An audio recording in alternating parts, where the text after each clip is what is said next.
Zonation is obviously integral to the blueprint process, so how exactly does it work? Zonation's objective is to conserve high-quality representations of all indicators. To do that, it looks at each ecosystem as a series of pixels, little 200 by 200 meter square units of area, and iteratively removes pixels that will do the least harm to all the indicators collectively. I say collectively because the algorithm ensures a balance across all indicators, so no one indicator falls through the cracks. Zonation chooses which pixels to remove based on a few simple rules. Let's start by looking at one indicator by itself. Here, each little square, outlined in gray, is a pixel. The blue shows the spatial extent of that indicator, and the yellow square is the pixel that zonation is removing. All else being equal, zonation removes pixels that are closer to the edge. It's not going to disrupt a beautiful intact core by pulling pixels out of the center, which makes sense ecologically. Given the choice between a pixel with a low indicator value and a pixel with a higher value, well, it's going to get rid of the lower value pixel. Now let's introduce some trade-offs between indicators. Let's say the blue square on the left is riparian buffers, and the orange square on the right is imperiled aquatic species.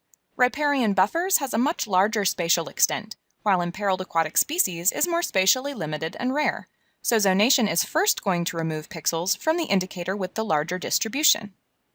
Let's say we've continued to remove pixels from riparian buffers until it has the same extent as the imperiled aquatic species indicator. Now zonation is going to remove pixels from the indicator that has the least loss, and switch to pulling pixels out of imperiled aquatic species. And that's it. 4 simple rules.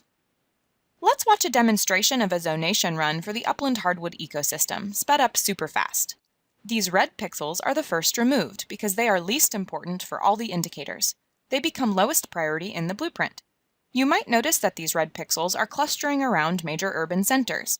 That's because zonation is throwing out pixels with the lowest indicator scores, which are often in highly impacted areas. This process continues, prioritizing all the upland hardwood pixels based on the order in which they were removed, ultimately producing a map layer that assigns a relative integrity value to each pixel. These blue pixels are the last ones retained and become highest priority in the blueprint.